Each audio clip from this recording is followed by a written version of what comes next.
Good afternoon. I'm Rick Van Hoos. We interrupt our regular programming for some late-breaking news at the University of Louisville. After 4 years in charge at U of L, Scott Satterfield has been formally announced as the new head coach of the University of Cincinnati. Right now, Cards Athletic Director Josh Hurd is taking questions from the media about the future direction of the U of L program. Let's listen in.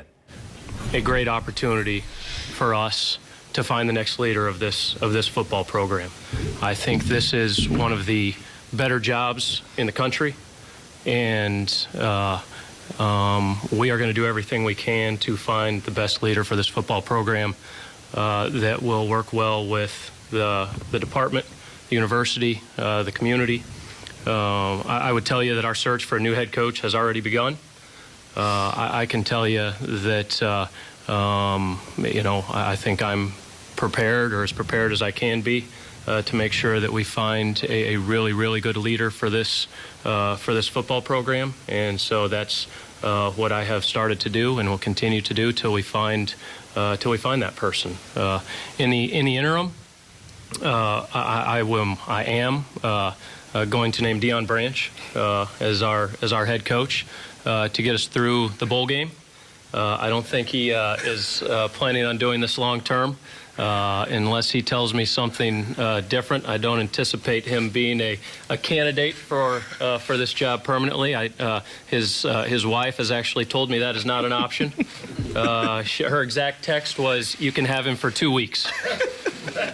And but all kidding aside, I do want to speak to that. For me, it was who could be dedicated to the guys in the locker room unequivocally for the next 2 weeks.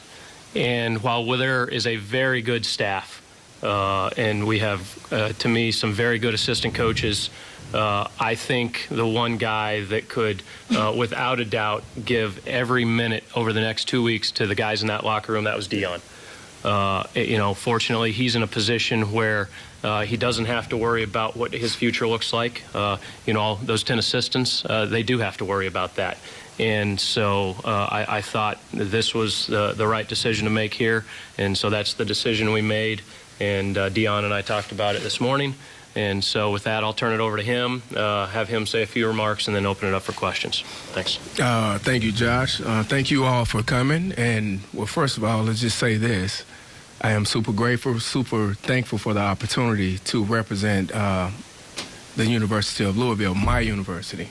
This means so much to me.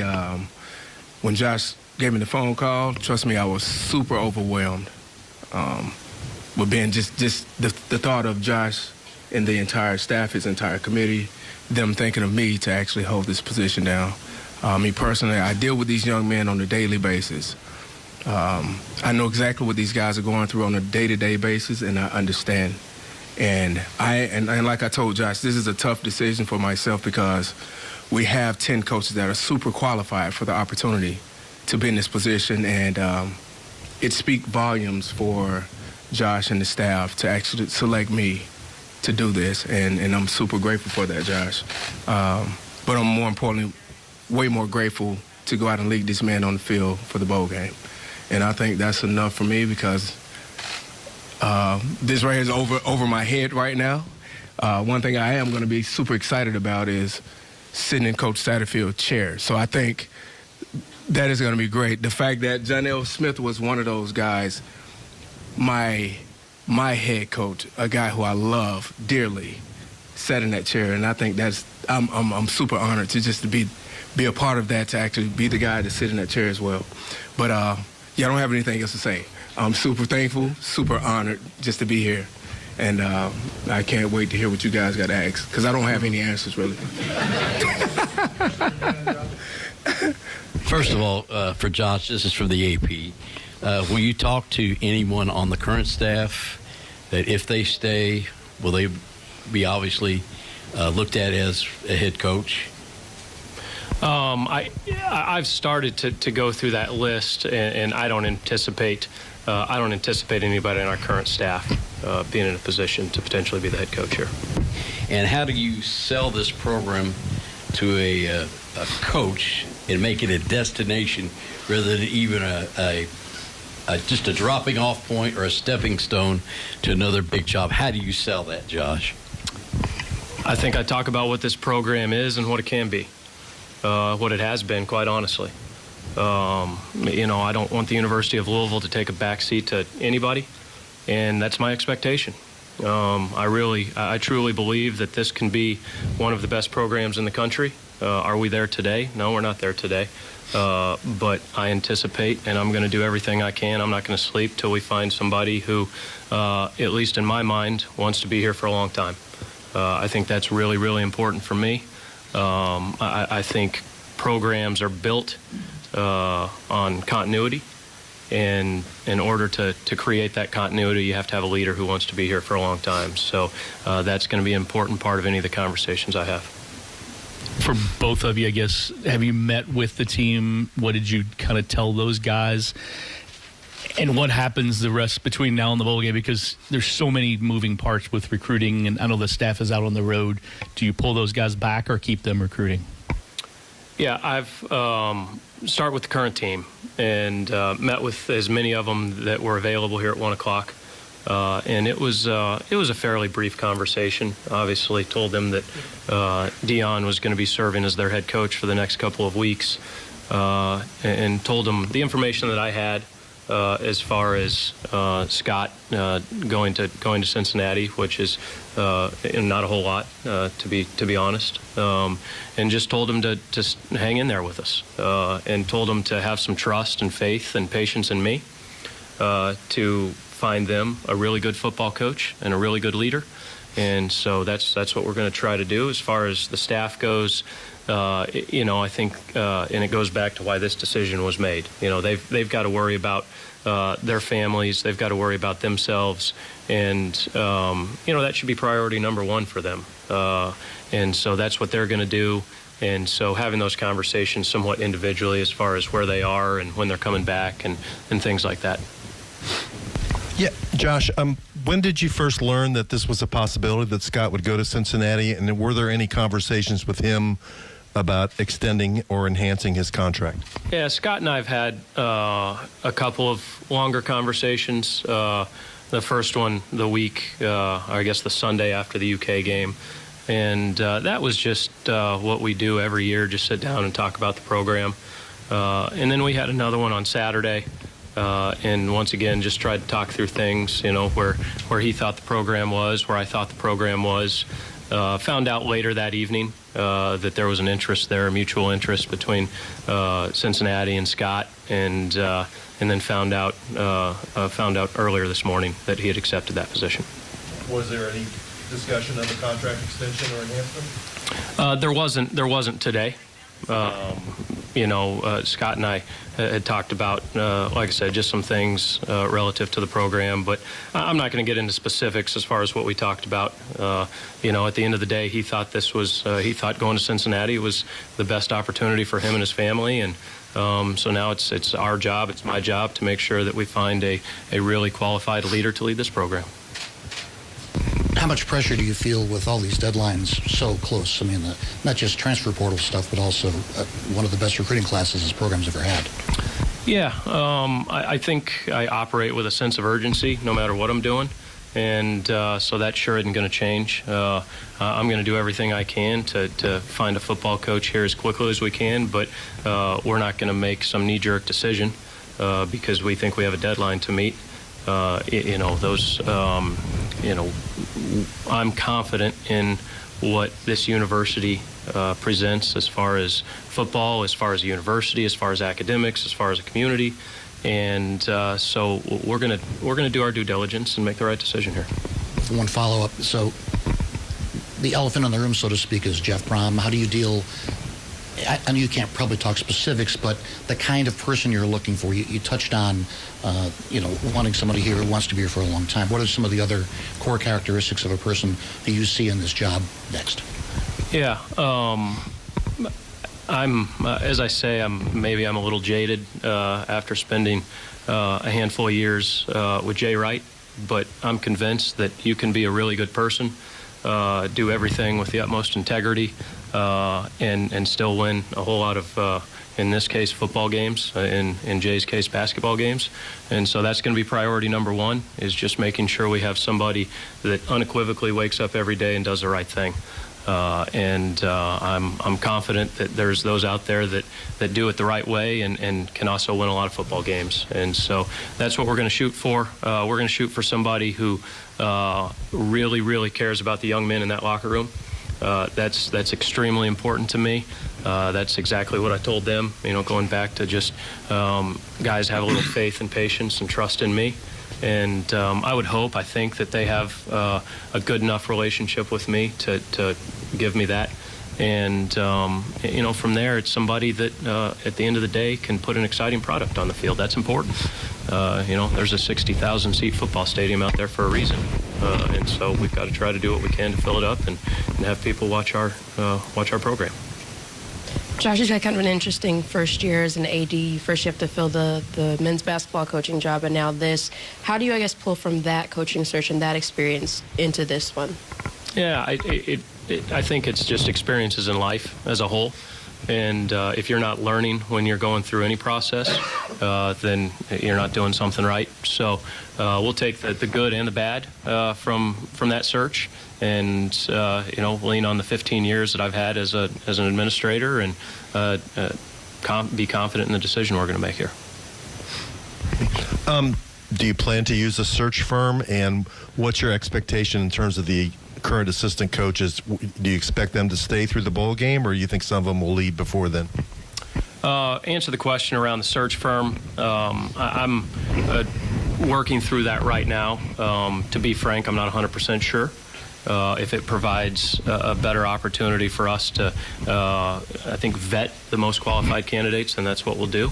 As far as the assistant coaches that are here, I've had brief conversations with a couple of them, and I don't really know what they want to do.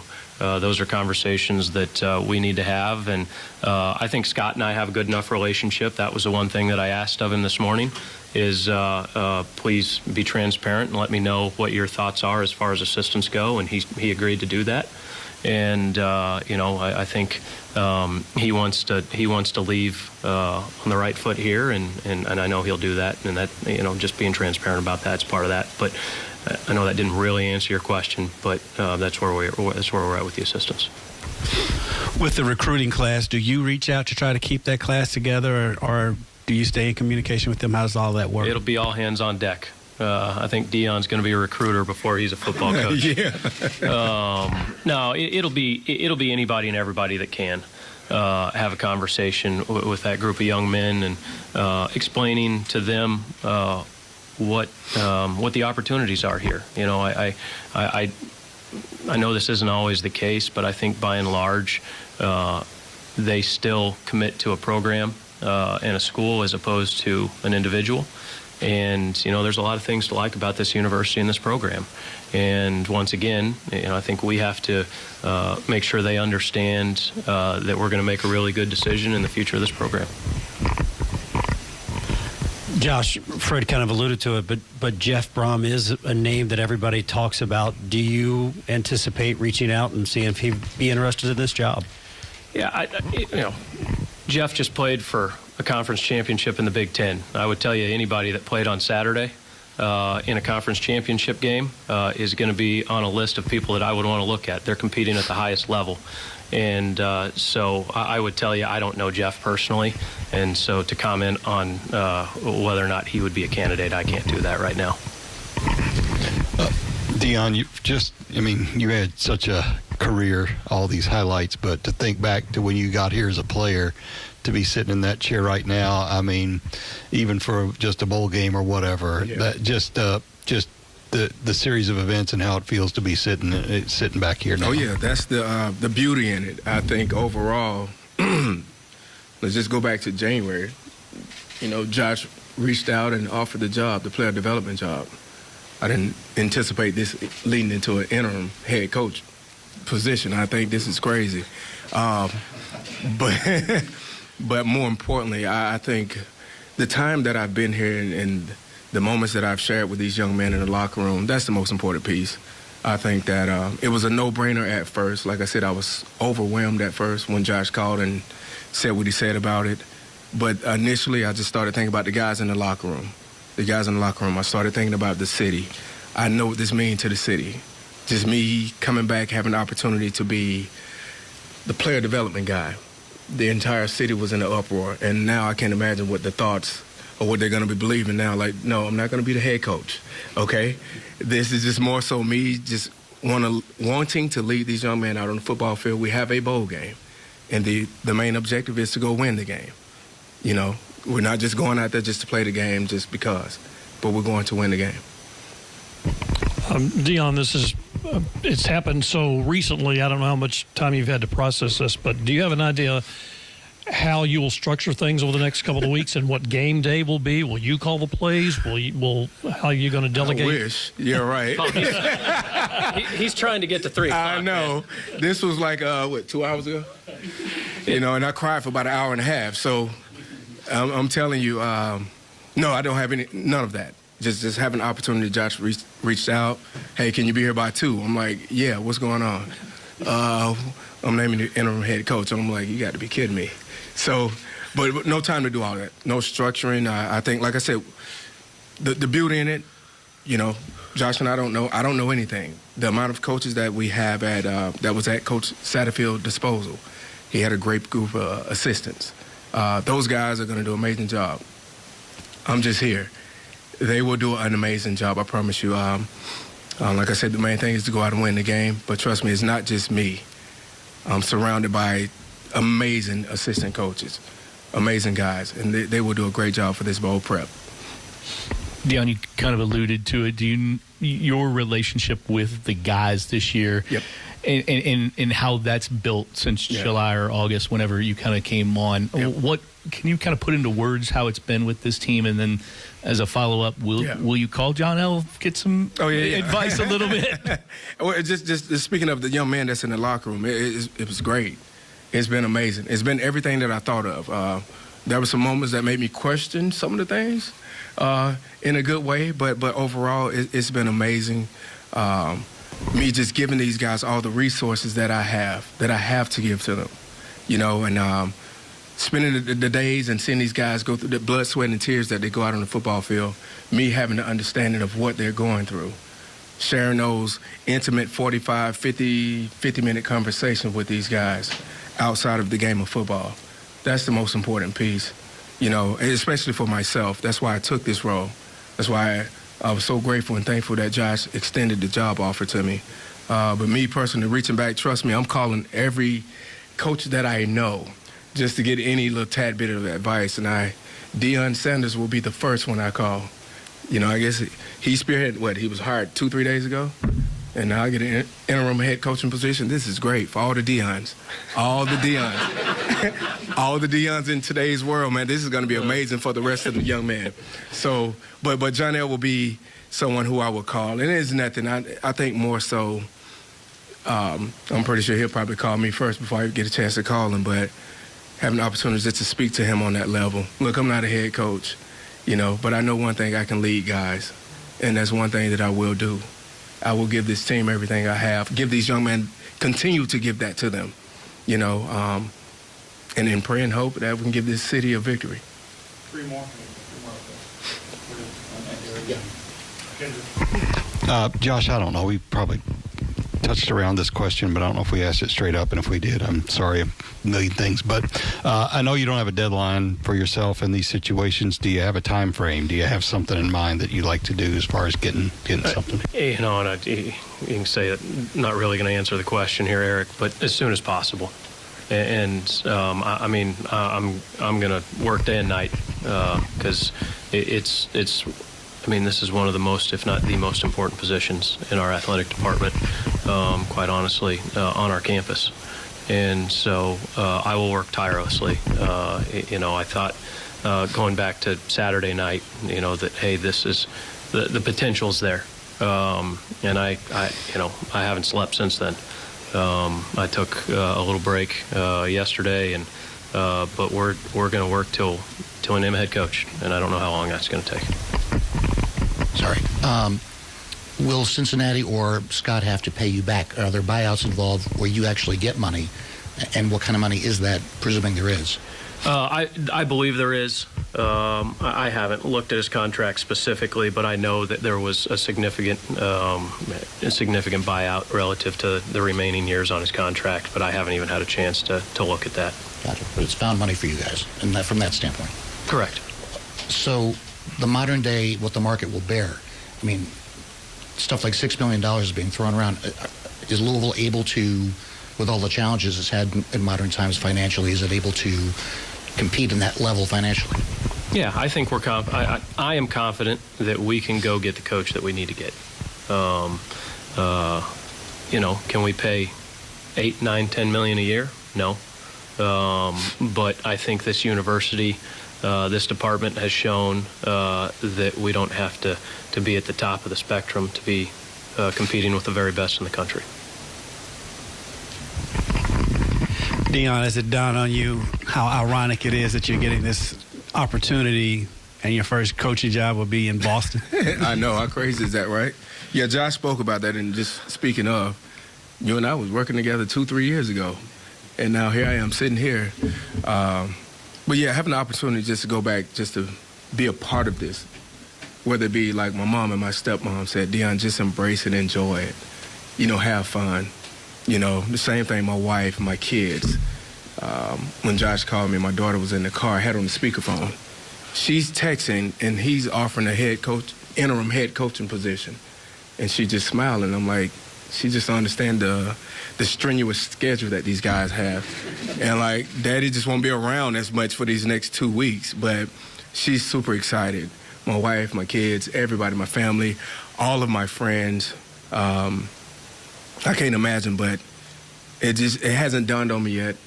I've been through a lot of things. I've been a part of a lot of successful things in life, and I'm just super thankful and grateful for the opportunity just to be here, just to represent the university, represent the city, and to represent these young men, just to send them out on top.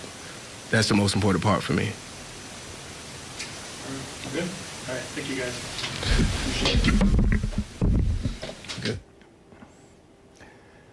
All right, we have a lot to unpack here. As you heard, Deion Branch will be coaching the University of Louisville against Cincinnati in the bowl game, the Fenway Bowl up in Boston, where Deion Branch played for the New England Patriots, and he was an MVP of a Super Bowl there. So he was answering how ironic it was that he would be going back there.